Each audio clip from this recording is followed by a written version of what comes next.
Okay, my name is Laksmi Nrsimha, and I reside in Alachua, Florida. Raised in New Jersey, Italian American, Roman Catholic, typical city, suburb kind of upbringing lifestyle. Pretty much, grandparents immigrated from Italy around World War I. And started their family, both sides of my mother's side, my father's side, and settled in Newark, New Jersey. And my one grandfather on my mother's side was a very aggressive businessman, winemaker and wholesale grapes and that type of thing. And the other side of the family were more, my grandfather was a craftsman, fine cabinet maker, and raised in Newark for about the first 10, 11 years of my life, moved to the suburbs. Typical kind of middle class, lower middle class, blue collar kind of upbringing. My aunts and uncles and more or less were involved in either the union, the carpenters union, a lot of construction, that type of thing. And then there's the other side of the family where they're all teachers, pretty much. So I guess you would consider it the normal American boy story from that perspective. And I was very, very active in athletics all throughout, up until high school. In high school also, I 6 letters, and the most unlikely sports for my size and weight: football, basketball, and baseball. And had aspirations at one point that possibly to go on to professional baseball, because I was scouted twice by the Yankees. And but when I hit college, like I said, everything up until that point was your fairly typical American youth story.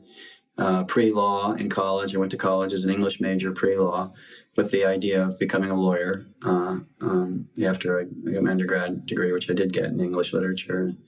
And but when I hit college, there was a kind of a slow but gradual kind of transformation of thought, so to speak, going from the perspective of maybe I'll do professional sports, maybe I'll be a lawyer, looking at life in that way, pretty much in the way that everyone tells you to look at life. Get a good job and you'll be happy, and situate yourself and get married and have kids and make money and acquisition and all that. But when I entered into college, there was this, as I said, there was this transformation. It gave me a lot of opportunity to be with people, but alone a lot.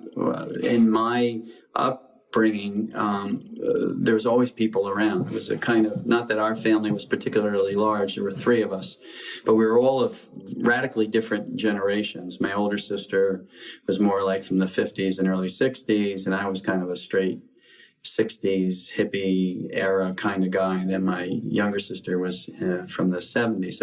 So we were radically different and remained so up until this point. So we really didn't have much connection with each other on that level. But we had lots of aunts and uncles and cousins, and everybody was always in and out. Our doors were always wide open, and that's just the way our family was. When I did go to college, of course I had a roommate, but there was a lot of opportunity for me to be by myself.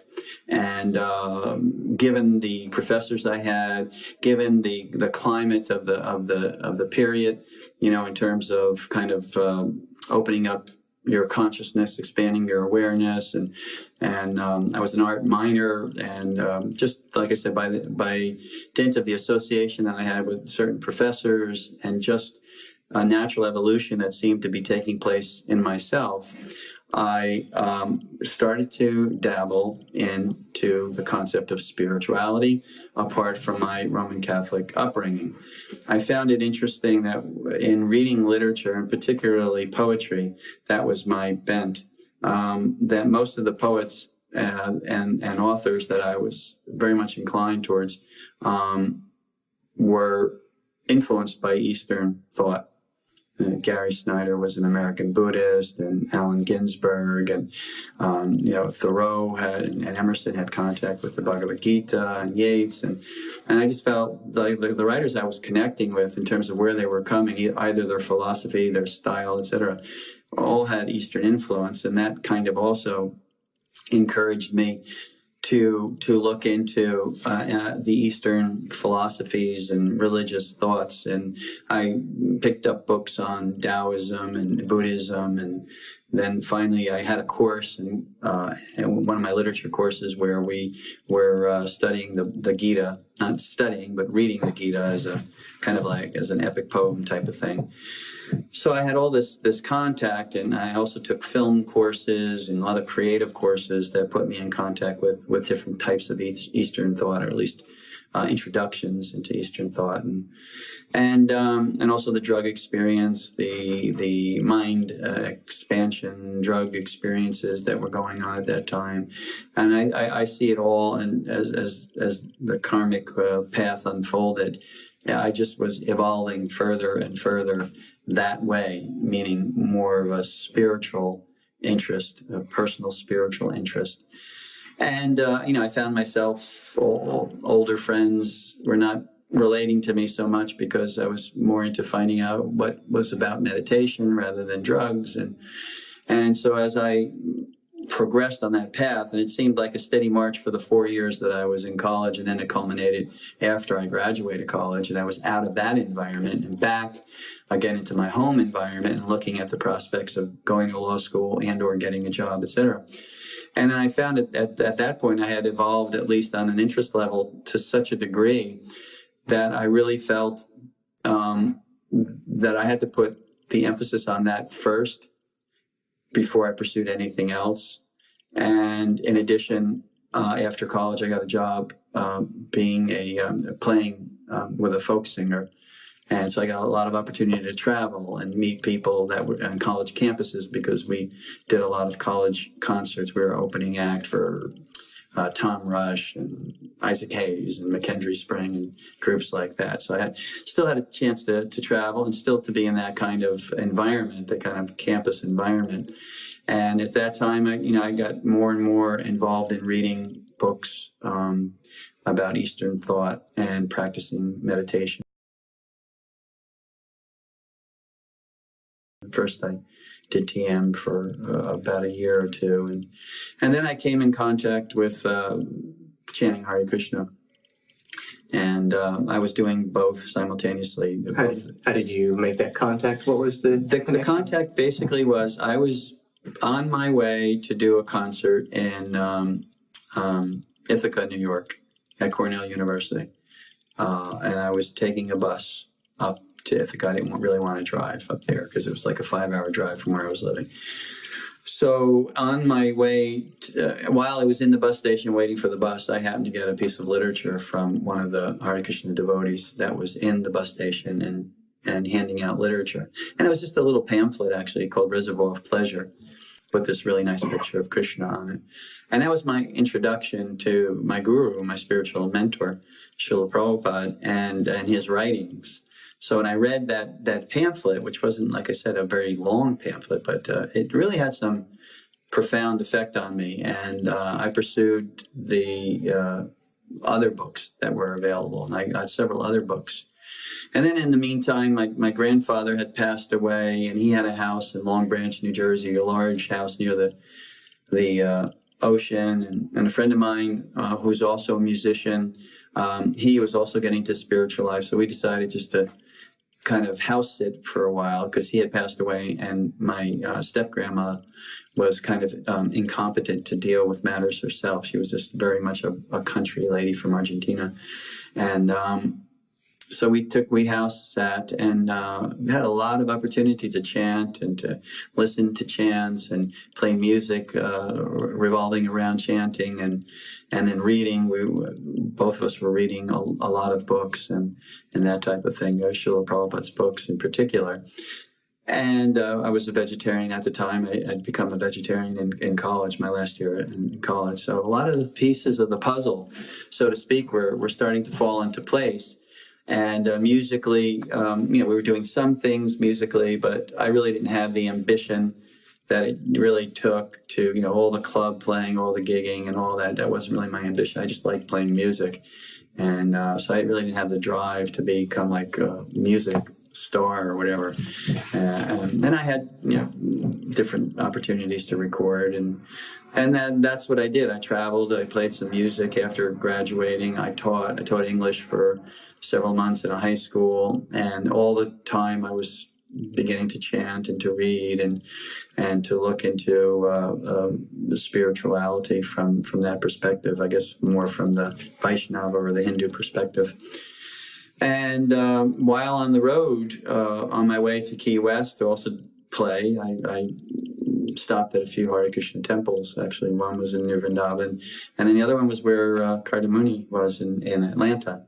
We stopped there in Atlanta. We stayed there and helped out for a while. And that's kind of where it all came together, that this is what I really wanted to do for now. Did you consider yourself a devotee by then? Or not really. I felt myself a seeker, and I felt myself very much inclined to the path that Srila Prabhupada was putting forth.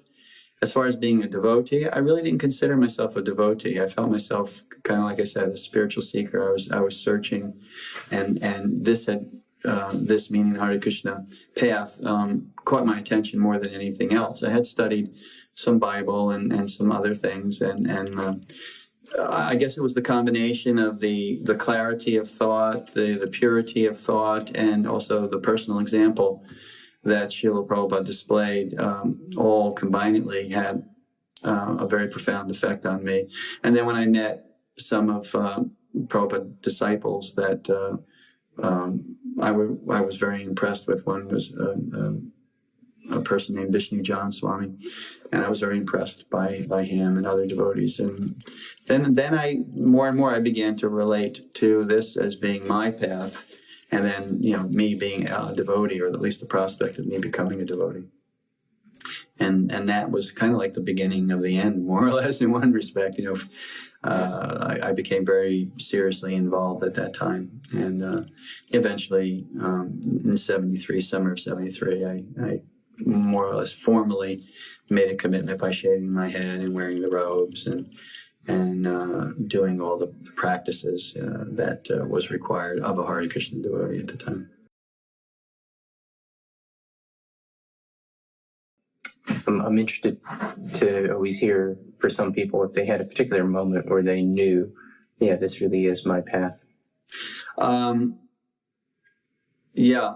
When I went to New Vrindavan in West Virginia, I was very attracted, but because farm life was so alien to me, it was just not on my radar screen as something that I wanted to do. And it was an austere farm community. So at that point, I couldn't relate. I was really attracted, but I couldn't relate to being a Hare Krishna in that environment. So it was only when I met Vishnu John Swami, who was a Swami, a sannyasi, who basically had a school bus that the whole interior was transformed into a temple. So it was a mobile temple. And he went to different places and chanted. His whole thing is he was a beautiful chanter. He was a very charismatic person in a kind of a soft and gentle way. And he was also an excellent singer. He was an excellent musician and chanter. So then that kind of lifestyle appealed to me, the traveling and the excitement of more or less like the pioneering type of thing, going to places where there was no temple, there was no real connection with this path. At that moment, I knew this is really what I wanted to do. And it was interesting because he told me at that time, don't make a commitment. He said, if you'd like to try it for a year, and then at the end of the year, you assess. So I went into it with that understanding that I would try it for a year, and after that year assess as to whether this was my path or not. But I remember inside of a month, being in that environment and chanting a lot, and I knew this is what I wanted to do. It didn't take long from that point on. So I guess, like all of us, it's a matter of not only finding your path, but if you're becoming interested in more of a lifestyle than finding the type of people that you felt comfortable with in living that lifestyle. And when I found Vishnu John Swami and his whole approach to Krishna consciousness, in the traveling and the chanting in different places, I felt like that's something I can do for a year, minimum. And that was it. That's what I knew. I remember with very, very clear in my mind when I decided that spirituality was the direction I was going to go, and it was around midnight, 1 a.m. in the morning. I had just come from a friend's house. We kind of hung out a lot in my growing up. That was part of our ritual. We just hung out a lot and did different little things, whether it be playing pool or just talked or whatever the case may be. And I remember just coming from that place and feeling kind of empty that, I had done this over and over again. And I developed a lot of relationships, but I felt at that point in my life that there was something that was missing, that I had friends, plenty of friends. I had relatives, surrounded by relatives, plenty of relatives. And so in terms of more intimate relationships, I had a lot of those. But there was still something that was a gap in all of it. And it was at that moment, on that street corner, at that particular point in time, that I realized that spirituality was more my path than just getting, a job, an education, a job, and going from there. And then becoming a Hare Krishna was when I hooked up with Vishnu John Swami. Carl used this phrase last night when we were talking, that when he got exposed to Krishna consciousness, it just rang all of his bells. So yeah, I'm interested to hear what aspects, and this will be difficult because I'm not looking for a dogmatic or ritual discourse. What in Krishna consciousness just so resonates with you that it brings you so much? Well, he used that metaphor, rang his bells. To me, it connected my dots. And I guess maybe he's more of an auditory person. I'm more of a visual person, because I saw my involvement in this particular path as starting to connect the dots. I felt like I had some understanding about material versus spiritual and the purpose of human life. And I had read a lot, Baba Ram Das. I read a lot of books and discussed a lot with people about spirituality. I attended a seminar on American Buddhism, and I went to a lot of different things. So I felt that there were like little dots out there on my page, but they weren't really connecting so much because everyone was giving their take on it, take on what it was spiritual life and what was the purpose of the human form of life. The American Buddhist, as I remember at that time, it was more about being happy and getting your desires fulfilled. And that didn't resonate with me so much, being happy and getting my desires fulfilled, because I wasn't sure what my desires were. What if my desire was to be a millionaire? So I didn't see my spirituality as dealing with that issue, becoming a millionaire. And getting involved in spiritual life to become as a vehicle to become a millionaire, by virtue of my prayer or my development and my relation with God, that He would give me this. I didn't see it like that, so I didn't connect with that.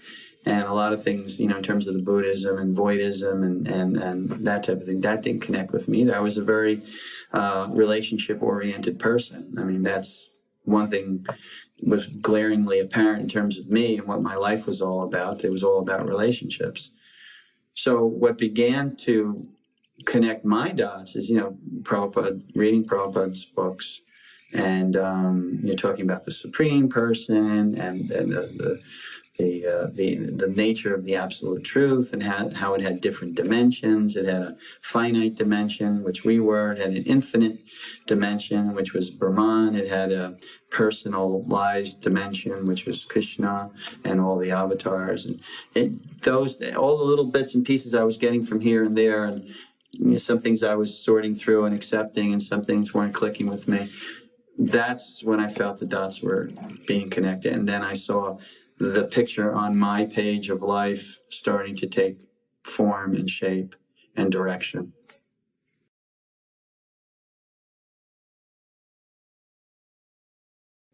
Yeah, there are a lot of situations, actually.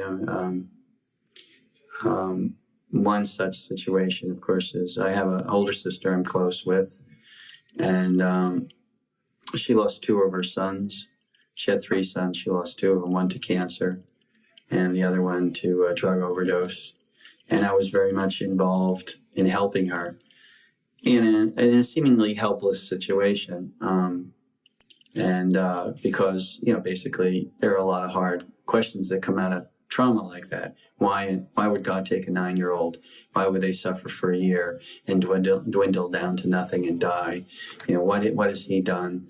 There are a lot of they weren't just kind of questions that could be answered with dogma.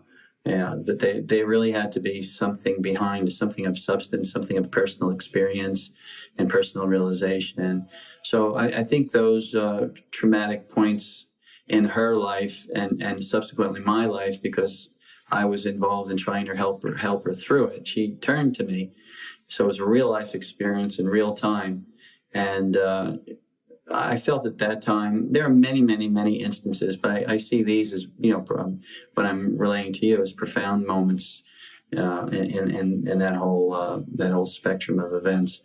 And I see that, I was able to give her some insight and help her through, not based on who I was or even, what I was saying, but more or less on an experience that I was having with my own spirituality, and how that vision, that spiritual view was helping me to make sense of all the madness in the world, the wars and the famines and the diseases and all that, based on things that I was studying and putting to test, myself. And then being in that real life experience with my sister, I knew that nothing I would say or do would relieve her suffering. I just knew it was just too much for her. It was an overload.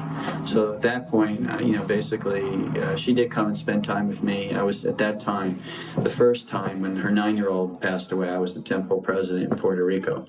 So I took her down there with me. She spent a couple of weeks with me, and we talked a lot about different subject matters, and it was really good.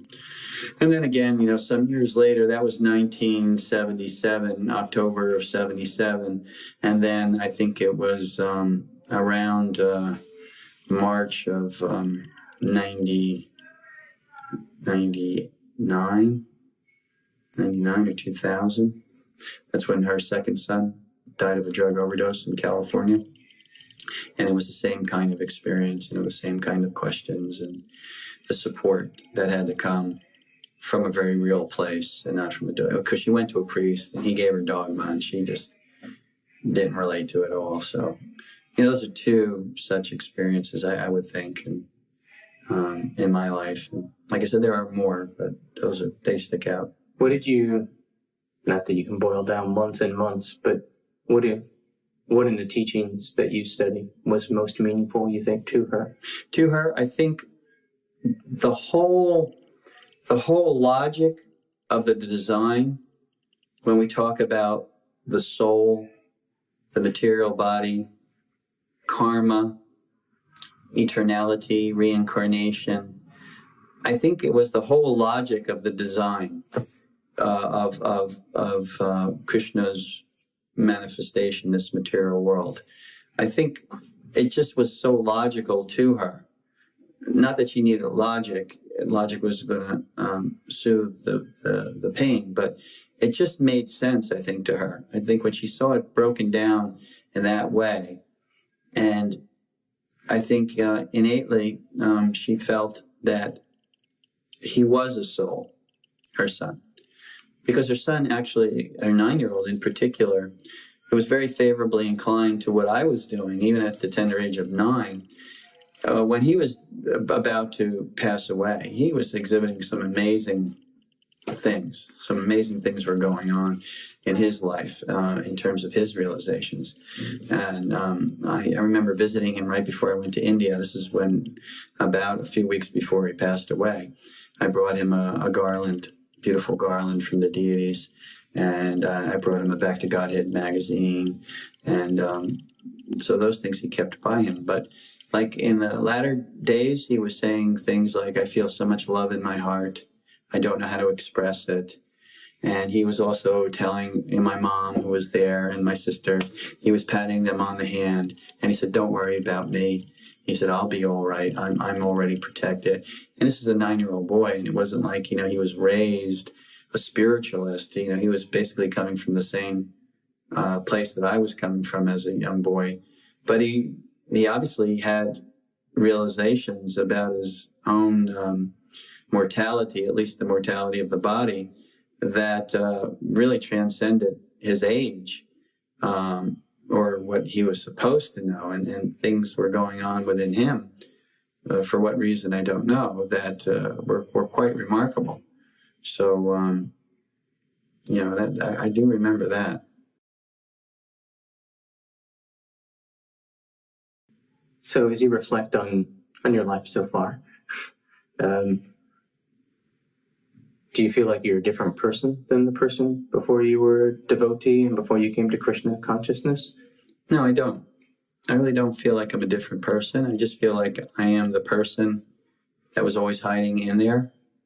I felt I was not the real person, but more of kind of a person that was, doing things because they were supposed to be doing things, but all the while not feeling the kind of satisfaction. So I feel like, and I think, to underscore this point, not that it's just a subjective thing, but my mom has often said that. My mom and my sister, they've often said that we really respect what you're doing because, you didn't change as a person. You became more aware as a person, maybe more sensitive as a person, but there were no behavioral changes, no radical behavior. You were always who you were, only with a different focus. So that's why I say with all confidence that I feel that I haven't really changed as a person. I've grown as a person on all different levels, spiritually, emotionally, and maybe intellectually. I think that I have done. But, as far as who I am essentially, or who I was at that point, I think they manifest at given points in time, just the way they were supposed to, on schedule, more or less. And, even my involvement with spiritual life was also pretty much on schedule. And it was just, like me, traveling on a train and arriving at different stops at different points. Yeah. There are many favorite points depending on what level of spirituality we deal with, the extreme esoteric or just the pragmatic. And me being more of a pragmatic person and also being predisposed towards psychology. Yeah, there's a verse in the Bhagavad Gita that says that when one contemplates the objects of the senses, then one becomes attached to those objects. And from the attachment develops lust, or a strong desire to have those. And from that lust comes an anger or a frustration, not being able to fulfill those desires. And then from that anger, from that frustration, becomes a kind of a bewilderment, because in one hand, you have these objects of your senses, you're attached to it, you want to exploit it or enjoy it to the best of your ability. The more you exploit or enjoy it to the best of your ability, you're still not finding relief. And then that ends up in being bewilderment. And from that bewilderment, one kind of spirals into a position where intelligence is lost. So I've seen that. To me, it's a very, very practical description of mindset. When people do things where they don't know why they're doing them, they may not even agree with what they're doing. Like, for instance, a lot of my family smokes cigarettes, and you talk to them about it, and they'll say, "Well, I do it, but and I know it's not good for me," and they know all the rationale as to why they shouldn't do it, but they can't stop doing it. And that's just kind of a very in-your-face kind of example. But people do things all through the course of their life with the same kind of understanding. It's not fulfilling me. I'm not being gratified. I'm expending a lot of energy for a little return. So what is that mindset that keeps a person on a course, on a path that's not fulfilling? Even they may try to build up a scenario that doesn't exist, but they still pursue it. It's still not real. When they're real with themselves, they break down and have those real moments in their life. It's just not doing it for them. Why do they do that? And I thought that verse, to me, and I quote it quite often, has a lot of profundity. I see that, in the mindset, which keeps us here in the material world. It keeps us kind of engulfed in a kind of a mindset that we do not find satisfactory in performing activities that are not fulfilling. One person told me, and I will never forget this, she said that heaven is a grateful mind.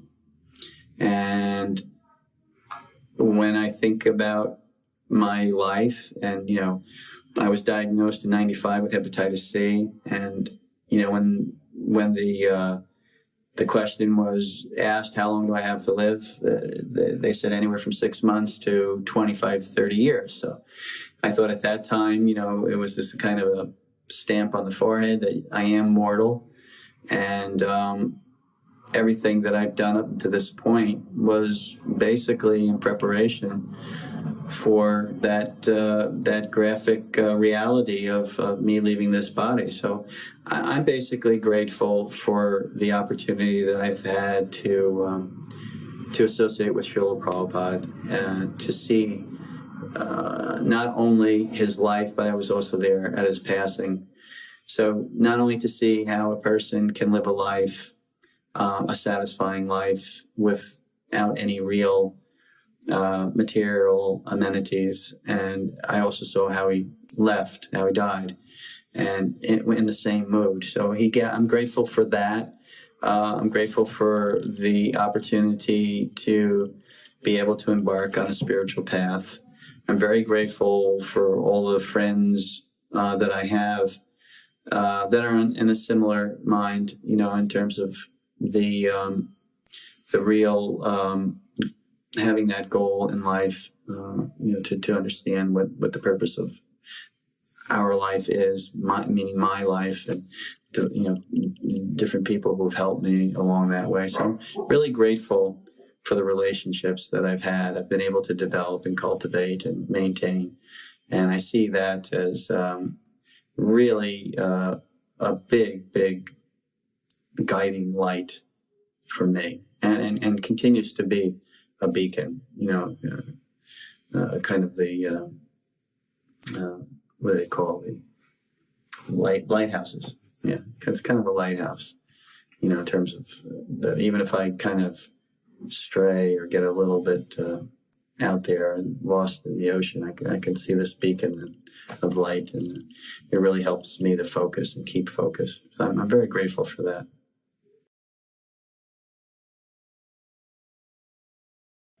Just being there at his death, was that you were literally there at his death? Or? I left actually about a week before he physically left, but by that time, the time that I was there, I spent 2 weeks, and I was able to do some personal service to him, but by that time he was totally emaciated, and it was just you could see it was a matter of hours. But for some reason I was in charge of a temple and felt duty bound to. Yeah.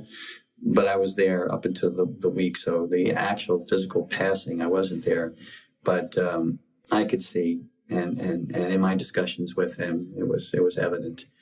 And one of the doctors that was tending to him said that any normal person that was dying from what he was dying from would be screaming and writhing in pain, and there was absolutely no pain, wow, no demonstration of discomfort, other than the fact that there was no energy to kind of motivate the body that he was in. But other than that, it would not know him to be different at that critical point in his life than as if he was, just a year before that when he was healthy and active and all that. So I could see that the kind of the continuum of the soul in just in his life, in the latter years of his life, that was there. There was no difference between him in a healthy body and him in a body that wasn't healthy. There was absolutely no difference. Where he was at, healthy and vigorous, and where he was at right at the point of death was the same mindset. He was thinking of Krishna. He was helping to guide us on our path to Krishna, and discomforts were tertiary, secondary, not much of a consideration. My greatest wish is that somehow or another I stay the course, continue the evolutionary process in my spirituality, continue to remain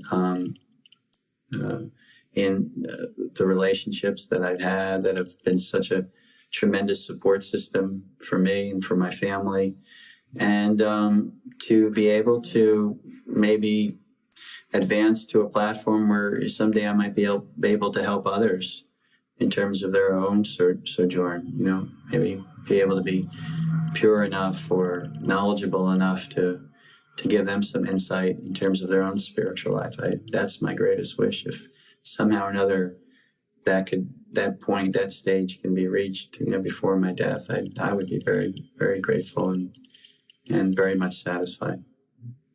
Thank you very much. Thank you.